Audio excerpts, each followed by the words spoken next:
तो hello guys, आज के इस वाले वीडियो में हम बीजीटीएस के एपिसोड 101 के पार्ट 2 को एक्सप्लेन करने वाला हूं। और अगर आपने पिछले वाले पार्ट नहीं देखो तो जाकर के जरूर से देख लेना, मैं लिंक वीडियो के डिस्क्रिप्शन में दे दिया। तो चलिए बिना कोई बकवास किए बढ़ते हैं हम वीडियो की तरफ। और जैसा कि हमने पिछले एपिसोड में देखा था कि साउयन ने क्वीन मेडुसा और अपने बच्चे के लिए हेवन सोल ब्लूडॉन पिल को सक्सेसफुली रिफाइन कर लिया था, जिसे देखकर वहां पर के सभी के लोग पूरी तरीके से शॉक थे, क्योंकि साउयन ने टायर लेवल 6 के एल्केमिस्ट होते हुए टायर लेवल 7 की मेडिसिनल पिल को रिफाइन कर लिया था। और ये शायद ही अभी तक पूरे दाव की कॉन्टिनेंट में किसी ने की होगी, क्योंकि टायर लेवल 7 की मेडिसिनल पिल को रिफाइन करना टायर लेवल 7 के एल्केमिस्ट के लिए भी बहुत ही मुश्किल होता है। और तो टायर लेवल 7 के एल्केमिस्ट होते हुए भी टायर लेवल 7 की मेडिसिनल पिल को एक बार में रिफाइन नहीं कर पाता, लेकिन साउयन टायर लेवल 6 के एल्केमिस्ट होते हुए टायर लेवल 7 की मेडिसिनल पिल को एक ही बार में रिफाइन कर लिया। और साउयन की ये टैलेंट सभी को चौंकाने वाली बात तो थी। और फिर साउयन उस रैंक 7 के हेवन सोल ब्लूडॉन पिल को एक जेट की बॉक्स में रखकर अपनी स्टोरेज में रख लेता है। और फिर साउयन अपनी बॉडी की तरफ देखकर सोचता है कि ये जो सारी पिल लाइटनिंग जब पिछली टाइम मेरे बॉडी में गई थी, तो अभी मेरी हेवनली फ्लेम इस काबिल है कि उस पिल लाइटनिंग को भी रिफाइन कर सके। और इसके साथ ही वो कहता है कि लगता है कि ये पिल लाइटनिंग मेरी दुवांग क्लास के 7 स्टार को ब्रेक थ्रू करने में काफी ज्यादा हेल्प करने वाली है, जो कि मेरी बॉडी में घुस चुकी है। और अभी साउयन को लग रहा था कि उसकी बॉडी दुवांग क्लास के 7 स्टार का ब्रेक थ्रू करने में बहुत ज्यादा करीब है। और ये सब सोचकर साउयन एक बार फिर से उस रॉक प्लेटफॉर्म पर बैठ जाता है और अपनी ट्रेनिंग स्टेज में चला जाता है। और इधर फर्स्ट सुकैन भी समझ जाता है कि साउयन अपनी ट्रेनिंग स्टेज में जा चुका है और वो बहुत ज्यादा करीब है अपने दुवांग क्लास के 7 स्टार का ब्रेक थ्रू करने के। और अब साउयन को ऐसे ही ट्रेनिंग करते करते काफी दिन गुजर जाते हैं। और वही लिटिल फेरी डॉक्टर साउयन को प्रोटेक्ट करने के लिए वहीं पर खड़ी हुई थी। और इधर इनर एकेडमी के सभी के स्टूडेंट साउयन को ना देखकर लिटिल फेरी डॉक्टर को ही घूरे जा रहे थे। और वो सभी लिटिल फेरी डॉक्टर की तरफ देखते हुए साउयन से भी बड़ा ठरकी बनते हुए कहता है कि इतनी खूबसूरत और पावरफुल लड़की आखिर साउयन को कहां से मिल गई। अगर साउयन हमारे जितना पावरफुल होता तो हम इस लड़की पर कब का चांस मार चुके होते हैं, लेकिन अगर ये सब साउयन को पता चल गया कि हम क्या करने का सोच रहे हैं तो साउयन हमें मार मार कर पिछोड़ा फाड़ देगा। और इधर लिटिल फेरी डॉक्टर साउयन की तरफ देखकर कहती है कि लगता है कि तुमने अभी भी अपना ब्रेक थ्रू नहीं किया। और ये सब देखकर लिटिल फेरी डॉक्टर वापस मुड़ने लगती है, मगर तभी उस रॉक प्लेटफॉर्म के हर तरफ से एनर्जी फैलने लगती है, जिसे देखकर लिटिल फेरी डॉक्टर काफी ज्यादा हैरान हो जाती है और बहुत ही खुश भी, क्योंकि साउयन ने पूरे 4 दिन के बाद अपनी आंखें खोल ली थी। और अभी साउयन अपने दुवांग लेवल के 7 स्टार का ब्रेक थ्रू सक्सेसफुली कर लिया था, जो देखकर सभी के स्टूडेंट्स भी काफी ज्यादा हैरान थे। और वो सभी साउयन को देखकर कहते हैं कि ये तो इनर एकेडमी का वाकई में ही एक बहुत ही बड़ा जीनियस है। और अब इधर साउयन कहते हैं कि 7 स्टार, अब मुझे दूसरों क्लास का ब्रेक थ्रू करने में सिर्फ 2 स्टार और चाहिए होंगे। और फिर साउयन जनरल एकेडमी से नॉर्थर्न एसके की तरफ देखते हुए कहता है कि मगर लेकिन मैं दूसरों क्लास और बहुत ही जल्द पहुंच भी जाऊंगा। और अभी साउयन जनरल एकेडमी से उस नॉर्थर्न एसके की तरफ देख रहा था जहां से एक स्टूडेंट साउयन को छोड़कर चली गई थी। और अभी साउयन को वो बंदा भी आता जो कि एक स्टूडेंट को लेने के लिए आया था, जिसने साउयन की बेइज्जती भी की थी। और साउयन उस बंदे को याद करते हुए बहुत ही गुस्से में आ जाता है। और फिर साउयन कहता है कि एक स्टूडेंट तुम बस मेरा वेट करना, मैं सेंट्रल पेन में जल्दी आ रहा हूँ। अब इसके साथ ही वहाँ पर लिटिल फेरी डॉक्टर आ जाती है और वो साउयन से कहती है कि तुम्हें काफी देर लग गई ब्रेक थ्रू करने में, जिस पर साउयन काफी ज्यादा खुश होते हुए लिटिल फेरी डॉक्टर से थैंक्स बोलता है। अब साउयन को थैंक्स बोलता हुआ देखकर लिटिल फेरी डॉक्टर अपना मुंह बनाते हुए साउयन से कहती है कि तुम्हें ये सब कहने की कोई जरूरत नहीं है, जिस पर साउयन थोड़ा शर्माते हुए अपना सर फुजाने लगता है। और फिर इसके साथ ही साउयन कहता है कि अब हमारा टाइम आ गया है कि हम इस जगह को छोड़कर सेंट्रल पेन में जाए, जिस पर लिटिल फेरी डॉक्टर साउयन से कहती है कि हम कब जाने वाले हैं सेंट्रल पेन में, जिस पर साउयन कहता है कि हम 3 दिनों के अंदर अंदर सेंट्रल पेन में जाएंगे। और फिर यहाँ पर से सीन शिफ्ट होता है और हमें अगले दिन की सीन दिखाया जाता है, जहाँ पर साउयन एक जगह पर बैठकर चाय की चुस्की ले रहा था। और वही साउयन चाय पीते पीते अपने सेकेंड ब्रदर साउली से कहता है कि आपको अब मेरे जाने के बाद साउगेट का अच्छे से ख्याल रखना है, जिस पर साउली साउयन से पूछता है कि छोटे भाई तुम सेंट्रल प्लेन कब जा रहे हो। अब इस पर साउयन अपने ब्रदर साउली से कहता है कि बहुत ही जल्द हम निकलने वाले हैं। अब साउली साउयन की जाने वाली बात को सुनकर थोड़ा उदास हो जाता है, जिस पर साउयन अपने बड़े भाई साउली को बताता है कि अगर मैं सेंट्रल पेन में जाकर अपनी पावर को नहीं बढ़ाऊंगा तो फिर मैं हॉल ऑफ सोल से कैसे फाइट कर पाऊंगा, जिस पर साउली साउयन की बात को समझते हुए अपने आप को संभाल लेता है। और फिर इसके साथ ही साउयन अपनी स्टोरेज में से उस मेडिसिनल पिल को बाहर निकाल लेता है, जिनको कि साउयन हाल ही में रिफाइन किया था। और उस मेडिसिनल पिल को अपने ब्रदर साउली के हवाले करते हुए कहता है कि बिग ब्रदर मैं आपको थोड़ी बहुत जिम्मेदारी देने वाला हूँ, क्योंकि आपको ये पिल काइलिन यानी कि क्वीन मेडुसा को पर्सनली जाकर देनी होगी। जिस पर साउली बिना कोई सवाल किए अपने ब्रदर साउयन से कहता है कि थर्ड ब्रदर तुम बिल्कुल बेफिक्र हो, मैं खुद जमाइन बैन में जाकर ये पिल क्वीन मेडुसा के हवाले कर दूंगा। और गाइस इससे आगे का एक्सप्लेनेशन अब मेरा भाई करेंगे। और गाइस आप लोग इस चीज के लिए मुझे माफ कर देना, क्योंकि मैंने कहा था कि अब मैं अपने भाई से एक्सप्लेनेशन नहीं करवाऊंगा, लेकिन फिर भी मैंने करवा दिया। तो गाइस इस चीज के लिए मुझे माफ कर देना, क्योंकि मेरे साथ एक बहुत बड़ी प्रॉब्लम हो गई है। और वो प्रॉब्लम ये है कि मेरा मोबाइल चोरी हो चुका है और उसी मोबाइल में मेरी सारी की सारी चीजें थी, यहाँ तक कि मेरा चैनल और बैंक अकाउंट भी। और मेरा मोबाइल फोन चोरी ऐसे हुआ जब मैं 2 तारीख को अपने अंकल के शादी में 2 दिनों के लिए गया था। और आप लोगों को तो पता ही है कि शादी में कितने सारे मेहमान आए हुए होते हैं। तो गाइस मैंने वहाँ पर किया क्या था कि जब मेरा मोबाइल का चार्ज खत्म हो गया तो मैं वहाँ पर चार्जिंग पर लगा दिया और मैं अपने मोबाइल को चार्ज पर लगाकर इधर उधर की काम में हाथ बढ़ाने लग गया। और जब मैं इधर उधर की काम खत्म कर लेने के बाद जब मैं अपने मोबाइल को चार्जिंग पर से निकालने के लिए गया तो मैंने वहाँ पर देखा कि मेरा मोबाइल था ही नहीं। और जब मैंने अपने मोबाइल को चार्जिंग पर नहीं देखा तो मेरी दिल की धड़कन 10 गुना तेज हो गई थी, क्योंकि मेरी सारी की सारी चीजें उसी मोबाइल में थी। तो मैंने तब के टाइम सोचा कि मेरे मोबाइल को शायद मेरे मॉम ने चार्जिंग पर से निकाल लिया होगा। और जब मैंने अपने मॉम को जाकर पूछा तो मेरे मॉम ने बोला कि मैंने तो चार्ज पर से निकाला ही नहीं। और तब के टाइम में काफी ज्यादा परेशान हो गया था। था। तो फिर मैंने अपने मॉम के मोबाइल से मैं अपने मोबाइल में कॉल लगाया और तब के टाइम मेरी दिल की धड़कन और भी 10 गुना तेज हो गई, क्योंकि जब के टाइम मैंने अपने मोबाइल में कॉल लगाया तो मेरा मोबाइल स्विच ऑफ आ रहा था और मैंने अपने मोबाइल को काफी ज्यादा ढूंढने की कोशिश की, लेकिन मेरा मोबाइल का कुछ भी अता पता नहीं चला। और मेरा ये जो EXP वॉइस ओवर चैनल है वो सिर्फ और सिर्फ उसी मोबाइल में लॉगिन था और अब मैं इस EXP वॉइस ओवर चैनल को तब तक लॉगिन नहीं कर सकता जब तक मुझे उस मोबाइल से परमिशन नहीं मिल जाता, क्योंकि गाइस मैंने उसी मोबाइल के नंबर से इस वाले चैनल का वेरीफाई किया है और जब भी मैं इस वाले चैनल को दूसरे डिवाइस में लॉगिन करने की कोशिश करता हूँ तो उसमें वेरिफिकेशन कोड जाता है। इसलिए मैंने DPDS में आकर रिकॉर्डिंग नहीं किया और मैंने अपने भाई को बोल दिया कि भाई तू इस स्क्रिप्ट को एक्सप्लेन कर ले और मैं उस वाले चैनल को रिकवर करने की कोशिश करता हूँ, वरना वीडियो अपलोड करने में बहुत ही ज्यादा लेट हो जाएगी। और गाइस जैसा कि आप लोगों को पता होगा कि मेरा 2 चैनल और है, जिनमें से एक चैनल के बारे में आप में से काफी सारे लोगों को पता होगा और मेरे दूसरे चैनल के बारे में आप सभी में से किसी को भी नहीं पता होगा, क्योंकि मैंने उस वाले चैनल का लिंक सभी वीडियो के डिस्क्रिप्शन में दे रखी है, लेकिन मैंने आप लोगों को कभी बताया नहीं है। और वो जो मेरा मिस्टर की चैनल था जिस पर कॉपीराइट स्ट्राइक की वजह से मैं वीडियो अपलोड नहीं कर रहा था, तो हो सकता है कि मैं उसी वाले चैनल पर इस वाले वीडियो को अपलोड कर दूं और तब के टाइम हो सकता है कि मेरा मेन चैनल भी रिकवर हो गया हो तो इस वाले वीडियो को मैं अपने मेन चैनल पर ही अपलोड कर दूंगा। और अभी फिलहाल के लिए मुझे भी नहीं पता कि मैं इस वाले वीडियो को मेन चैनल पर अपलोड करूंगा या फिर उस वाले चैनल पर, वो तो आप सभी को वीडियो आने पर पता चल ही जाएगा, क्योंकि उस वाले चैनल को भी आप में से काफी सारे लोगों ने सब्सक्राइब किया है। और तब तक मैं किसी न किसी तरीके से EXP वॉइस ओवर चैनल को रिकवर करने की कोशिश करता हूँ और अगर EXP voice over channel recover हो जाता है तो ये वाली वीडियो उसी चैनल पर अपलोड कर दूंगा। तब तक आप सभी इस वाले वीडियो को एंजॉय करो। अगर मेरा चैनल आ जाता है तो मैं आप सभी को अगली वाली वीडियो में बता दूंगा कि किस तरीके से मैंने अपने चैनल को रिकवर किया। अब अपने ब्रदर शाओली को इस तरह से बात करते देखकर शाओलिन की आंखें बाहर आती हैं और वो कहते हैं कि सेकंड ब्रदर आप इस चीज की बिल्कुल भी फिक्र नहीं करें, मैं इस सबको संभाल लूंगा। अब उसके साथ ही शाओलिन शाओली के साथ लिटिल फील्ड डॉक्टर और लिटिल जियन के साथ जन्म अकेडमी के एंट्रेंस में आ जाता है, जहाँ पर फस्टल शुगान और बाकी के सभी के students of pen gate group के स्टूडेंट्स खड़े थे और अभी के लिए वो हाउ जी वो अभी वहीं पर है और वो शाओलिन को अलविदा कहते हैं, जिसके साथ ही फस्टल शुगान भी शाओलिन को एक ब्रीफन देते हैं जो कि उड़ सकता था। शाओलिन को वो देखकर कहते हैं कि अभी के लिए शिनलैन उड़ नहीं सकती, इसलिए तुम लोग इस पर जाकर सेंट्रल प्लेन्स की तरफ जा सकते हो, जिसके साथ ही शाओलिन फस्टल शुगान को थैंक्स बोलते हैं और फिर वो उसके ब्रीफन पर चले जाते हैं। और इसके साथ ही शाओलिन शिनलैन लिटिल फील्ड डॉक्टर और लिटिल जियन वहां से निकल जाते हैं। अब इसके साथ ही वो ब्रीफन आसमान में जाने लगते हैं, जिसके साथ ही शाओली एक बार फिर से जोर से कहते हैं कि शाओलिन अपना बहुत सारा ख्याल रखना। और इसके साथ ही शाओग्रेड के बाकी के members of pen gate group के बाकी के मेंबर्स कहते हैं कि चीफ आप इस सफर में ध्यान से रहना और अपना ख्याल रखना। और शाओलिन को बहुत ही ज्यादा रिस्पेक्ट कर रहे थे और सभी के लोग शाओलिन को जाता देखकर ग्रीट भी कर रहे थे, जिस पर शाओलिन भी उन सभी को ब्रीफ करते हैं और अपना सर हाँ में हिला देते हैं कि वो अपना खिनी रखेगा। अब इसके साथ ही शाओलिन भी उन सभी से जोर से कहता है कि कुछ भी नहीं बदलेगा, मैं तुम सबसे हो सकता है कि एक ना एक दिन जरूर मरूं और अगर किस्मत में चाहा तो हम सेंट्रल प्लेन्स में भी मिल सकते हैं। अब शाओलिन के जाने से पूरी की पूरी नर अकेडमी और वहाँ के स्टूडेंट्स पूरी तरह से सैंडी हो चुके थे और इधर फस्टल शुगान ओमसुमी को तसल्ली देते हुए कहते हैं और शाओली को भी तसल्ली देते हुए कहते हैं कि इस लड़के के कैरेक्टर को देखते हुए मुझे नहीं लगता कि इसे सेंट्रल प्लेन्स में भी कुछ होगा, ये बहुत ही बड़ा ठगी बंदा है, ये इजीली ही वहाँ पर सर्वाइव कर लेगा। अब ये बात सुनकर शाओली बहुत ही ज्यादा प्राउड से कहते हैं कि आखिरकार ये भाई किसका है और तो ये मेरे शाओ क्लैन का प्राउड है। जिसके साथ ही गाइस फस्टल शुगान भी हंसते हुए कहते हैं कि क्या हुआ, आने वाले टाइम में ये जैनन अकेडमी का भी प्राउड बन जाएगा। और तो और अभी ये मुझे वो वाली सिचुएशन सोच कर ही हंसी आ रही है कि पता नहीं आने वाले टाइम में सेंट्रल प्लेन्स में शाओलिन किस सिचुएशन है हमारे अकेडमी के हेडमास्टर से मुलाकात करेगा और क्या होगा। अब मेरा सीन शिफ्ट है शाओलिन पर जो फिर भी उसके टिफिन पर खड़ा था और इसके साथ ही लिटिल फील्ड डॉक्टर शाओलिन से कहती है कि अभी के लिए हम इस छोटी लड़की को अपने साथ लेकर जाने वाले हैं, जो कि वो लिटिल बेल जियन की तरफ देखकर कह रही थी। अब इसके साथ ही शाओलिन लिटिल बेल जियन को देखकर कहता है कि मुझे फस्टल शुगान ने कहा था कि इस लड़की को अपने साथ ले जाऊं और हो सकता है कि सेंट्रल प्लेन्स में इसकी बॉडी के रिलेटेड हमें काफी सारे सीक्रेट्स जानने को मिले हैं और इसको भी अपने बारे में कुछ जानने को मिल जाए।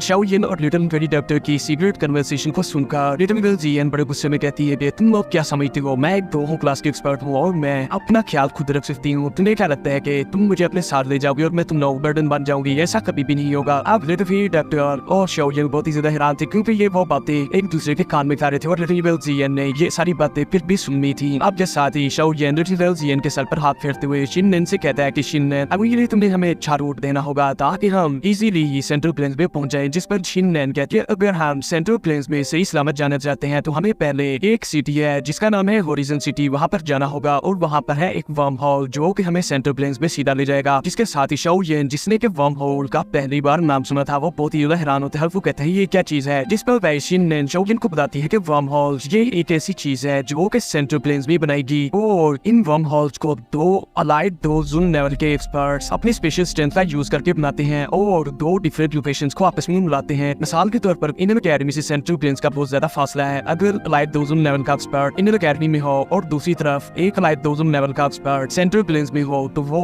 अपने स्पेशल स्ट्रेंथ का यूज करके वो वर्म होल क्रिएट कर सकते हैं और लोग इजीली उस वर्म होल से इनर अकेडमी से सेंट्रल प्लेन्स और सेंट्रल प्लेन्स में से इनर अकेडमी इजीली आ जा सकते हैं। तो गाइस ये था वर्म होल। अब शिनलैंड शाओलिन बताती है कि कोई भी अलाइड डोजोंग लेवल का एंसेस्टर सेंट्रल प्लेन्स में सफर करने के लिए अगर जाए तो वो पूरे 1 साल में वहां पर पहुंचेगा। लेकिन अगर बात की जाए इस वर्म होल की, अगर वो इस वर्म होल के जरिए जाए तो वो सिर्फ 1 महीने के अंदर अंदर ही सेंट्रल प्लेन्स में पहुंच जाएगा। इस वर्म होल का ये फायदा है। अब शिनलैंड शाओलिन बताती है कि कोई भी वर्म होल बहुत ही ज्यादा मुश्किल के साथ क्रिएट की जाते हैं और तो उस वर्म होल की रिपेयरिंग के लिए हमेशा डोजोंग लेवल का एंसेस्टर एज अ रिपेयरमैन वहां पर काम करते हैं। तो जब ये चीज सुनकर शाओलिन बहुत ही ज्यादा हैरान हो जाता है। वो कहते हैं कि एक वर्म होल को रिपेयर करने के लिए क्या अलाइड डोजोंग लेवल का एंसेस्टर वहां रिपेयरमैन का काम करते हैं, ये बहुत ही ज्यादा अमेजिंग बात है। अब जाओ ये कहता है कि सेंट्रल प्लेन्स में हमें हो सकता है आने वाले टाइम में और भी ज्यादा नई चीजों के बारे में पता चले और ये होरिजन सिटी मैककोर्न रीजन से हजारों किलोमीटर दूर टियान किंग माउंटेन रेंज पर बसा था और अभी के लिए शाओ येन को इस ब्रीफर पर बैठे बैठे उस सिटी में जाने के लिए पूरे आधे महीने का टाइम लगे वाला था। और इस दौरान शाओ येन ने शिनलैंड से बातों बातों में सेंट्रल प्लेन्स के बारे में काफी कुछ जान लिया था। आज शिनलैंड शाओ येन को बताती है कि ये वर्म होल बनाना इतना भी ज्यादा आसान नहीं, क्योंकि कोई भी अलाइड डोजोंग लेवल का एक्सपर्ट इतनी आसानी से बना नहीं सकता। मगर सेंट्रल प्लेन्स में इस तरह के वर्म होल्स बहुत सारी ऐसी फॉर्म फैक्शंस हैं जिनके एंसेस्टर्स ने बनाकर छोड़े हुए हैं और वो लोग इसको एंजॉय कर रहे हैं और इसके प्रॉफिट को भी। अब शाओ येन कहते हैं कि 2 डिफरेंट लोकेशंस को आपस में मिलाना इसके लिए तो बहुत ही ज्यादा स्ट्रॉन्ग स्पेशल स्ट्रेंथ की जरूरत होती है जो कि एक अलाइड डोजोंग लेवल एक्सपर्ट के पास होती है। अब इस पर शिनलैंड हंसते हुए शाओ येन से कहते हैं कि जब आप एक बार सेंट्रल प्लेन्स में पहुंच जाएंगे तो आप इस वर्म होल्स के बहुत ही ज्यादा आदी हो जाएंगे और आपको पता चल जाएगा ये है क्या चीज। अब इसके साथ ही शाओ येन शिनलैंड से एक क्वेश्चन पूछता है, वो ये कि सेंट्रल प्लेन्स की सबसे ज्यादा स्ट्रॉन्ग फैक्शन कौन सी है। अब इसके साथ ही शिनलैंड शाओ येन को बताती है कि सेंट्रल प्लेन्स की फैक्शन डिवाइडेड है। मुझे कुछ ही ह्यूमन फैक्शंस का पता है जो कि बहुत ही ज्यादा स्ट्रॉन्ग है, लेकिन मुझे मैजिकल बीस्ट के ट्राइब्स का बिल्कुल भी नहीं बताओ, ना ही उनकी रेसिस का। इसके साथ ही शाओ येन ये सब सुनकर थोड़ा बहुत इंटरेस्ट दिखाता है। इसके साथ ही शिनलैंड शाओ येन को कहती है कि सेंट्रल प्लेन्स में जो ह्यूमन फैक्शंस हैं वो एक हाल में, एक टावर में और 2 सेक्ट्स में और 3 वैलीज में और 4 पेविलियंस में डिवाइडेड है। अब इसके साथ ही शाओ येन कहते हैं कि 1 हाल, 1 टावर, 2 सेक्ट्स, 3 वैली, 4 पेविलियंस, इसका मतलब क्या है? क्या इस 1 टावर का मतलब पिल टावर तो नहीं? इसके साथ ही शिनलैंड कहती है कि हाँ, इसका मतलब है पिल टावर और 1 हाल का मतलब है वो आए हाल ऑफ सोल। सो द शिनलैंड को इस बात का पता था कि शाओ येन का हाल ऑफ सोल ऑर्गेनाइजेशन से पंगा है, क्योंकि उसने first Elder shoe can say ये बातें सुनी थी। अब हाल ऑफ सोल का नाम सुनकर शाओ येन के चेहरे के रंग बदल जाते हैं और वो बहुत ही ज्यादा गुस्से में आ जाता है। अब इसके साथ ही शिनलैंड शाओ येन को बताती है कि ये हाल ऑफ सोल ऑर्गेनाइजेशन काफी ज्यादा मिस्टीरियस है उन सेंट्रल प्लेन्स में और कोई भी आम बंदा हाल ऑफ सोल के बारे में कुछ भी नहीं जानता और उसके हेडक्वार्टर्स के बारे में जानना तो दूर की बात है। इवन के बहुत कम ही लोग ऐसे हैं जो कि हाल ऑफ सोल की कुछ ब्रांचेस के बारे में जानते हैं और हाल ऑफ सोल ने पिल टावर को अभी के लिए साइड बाय साइड हर तरफ से घेरा भी हुआ है और इससे हमें पता चलता है कि हाल ऑफ सोल की हिडन स्ट्रेंथ बहुत ही ज्यादा फ्रैक्टिंग है। और अभी के लिए बिग ब्रदर शाओ येन, मुझे पता है कि आप क्या हाल ऑफ सोल ऑर्गेनाइजेशन से थोड़ा बहुत ग्रज भी चल रहा है और मैं आपको सिर्फ एडवाइस करूंगी कि आप हाल ऑफ सोल से भी ये पंगा ना करना जब तक कि आप बहुत ही ज्यादा स्ट्रॉन्ग ना हो जाए। और ये मैं आपको इसलिए कह रही हूँ क्योंकि अगर ऐसा कुछ होता है तो पिल टावर भी आपकी शायद हेल्प ना करे, क्योंकि वो हाल ऑफ सोल से पंगा करना ही नहीं चाहते। अब इसके साथ शिनलैंड शाओ येन को मजीद बताते हैं कि अभी के लिए पिल टावर के जो लेजेंडरी एक्सपर्ट्स हैं जो कि टॉप 10 एक्सपर्ट माने जाते पूरे सेंट्रल प्लेन्स में, इवन कि वो भी हाल ऑफ सोल के मिस्टीरियस चीज से डरते हैं। और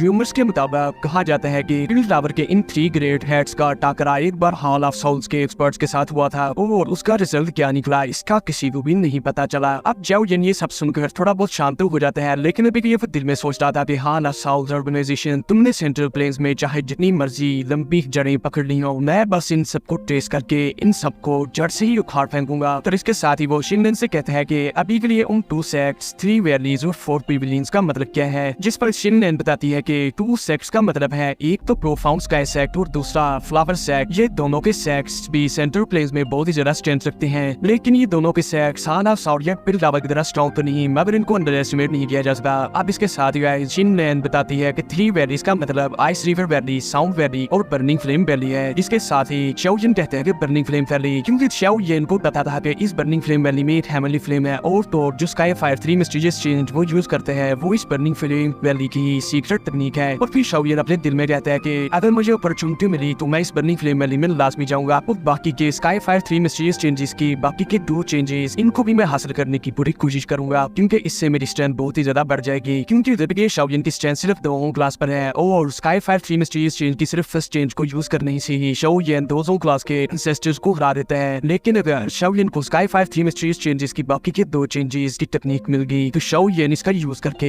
एनरी बुद्धा लोटस का यूज किए बगैर ही अपने सामने अलाइड दोजों क्लास के एंसेस्टर को हरा देगा और उसे किल भी कर सकेगा। अब शाओ येन को इस तरह सोचों में ज्यादा देखकर शिनलैंग समझ जाती है कि शाओ येन बर्निंग फ्लेम वैली की उस हेमनली फ्लेम के बारे में ही सोच रहा होगा और इसके साथ ही वो जल्दी से शाओ येन को कहती है कि बिग ब्रदर शाओ येन बर्निंग फ्लेम वैली में जो 9 ड्रैगन लाइटनिंग फ्लेम है वो परफेक्टली सील गई है बर्निंग फ्लेम वैली के एंसेस्टर्स के द्वारा, और अगर आपने उसको हासिल भी कर लिया तो आपके वो किसी काम की नहीं रहेगी, इसलिए इस सब के बारे में सोचना बंद कर दो। जिसके साथ ही गाइस शाओ येन कहते हैं कि तुम रिलैक्स हो जाओ, माना कि मुझे हेमनली फ्लेम की जरूरत है मगर इतनी भी ज्यादा जरूरत नहीं है कि मैं उसके पीछे पागल हो जाऊं। जिस पर गाइस शिनलैंग भी सुकून का सांस लेती है और कहती है कि शुक्र है कि शाओ येन बर्निंग फ्लेम वैली की तरफ जाने का नहीं कह रहा, क्योंकि बेसिकली शिनलैंग का जो प्लान था वो काफी ज्यादा पावरफुल था सेंट्रल प्लेन्स में, मगर इतना भी पावरफुल नहीं कि वो बर्निंग फ्लेम वैली जैसी फैक्शन के साथ जाकर पंगा ले ले। अब शिनलैंग शाओ येन को 4 पेविलियंस के बारे में बताती है और वो कहती है कि ये 4 पेविलियंस, ये falling star Pavilion, 10,000 sword Pavilion, yellow spring Pavilion और विंड लाइटनिंग पेविलियन है, और इन पेविलियंस ने स्केट की शक्ल ले रखी है क्योंकि इन चारों पेविलियंस की स्ट्रेंथ बिल्कुल सेम ही है और ये सेंट्रल प्लेन्स में टॉप टायर फैक्शन मानी जाती हैं। और मैं आपको मशवरा दूंगी कि आने वाले टाइम में आप इनसे पंगा ना लें। अब शाओ येन कहते हैं कि विंड लाइटनिंग पेविलियन, क्योंकि शाओ येन को याद आता है कि जो 3000 लाइटनिंग मूवमेंट वो यूज करते हैं और जिसे वो प्रैक्टिस करते हैं वो विंड लाइटनिंग पेविलियन की ही सीक्रेट टेक्निक है। अब इसके साथ ही शिनलैंग भी कहती है कि हाँ ये वाली फैक्शन सेंट्रल प्लेन्स में काफी ज्यादा जानी मानी है और तो सेंट्रल प्लेन्स में ऐसे ड्रैगन्स और टाइगर्स भी छुपे बैठे हैं जो कि बहुत ही ज्यादा स्ट्रॉन्ग हैं और बहुत ही ज्यादा स्ट्रॉन्ग फैक्शंस रखते हैं, इसलिए बिग ब्रदर शाओ आपको बिल्कुल सेंट्रल प्लेन्स में केयरफुल होकर रहना होगा और किसी से भी बिला वजह पंगा नहीं लेना। अब इसके साथ ही शिनलैंग मैजिकल पीस के बारे में शाओ येन को बताती है कि मेरे नॉलेज के मुताबिक नॉन ह्यूमन फैक्शंस भी हैं जो कि बहुत ही ज्यादा लिमिटेड हैं सेंट्रल प्लेन्स में और वो ये बहुत ही ज्यादा कम है, मगर इन मैजिकल बीस्ट टाइप्स की स्ट्रेंथ बहुत ही ज्यादा फ्रैटिंग है, इवन के वो हान एफ साउंड को भी अच्छी खासी टक्कर दे सकते हैं। और इसके साथ ही शिनलैंग शाओ येन को कहती है कि अगर सेंट्रल प्लेन्स में बिग ब्रदर आप किसी भी मैजिकल बीस्ट को किल करना चाहो तो पहले ये इंश्योर कर लो कि वो मैजिकल बीस्ट उसके पीछे कोई भी वो मैजिकल बीस्ट अकेला हो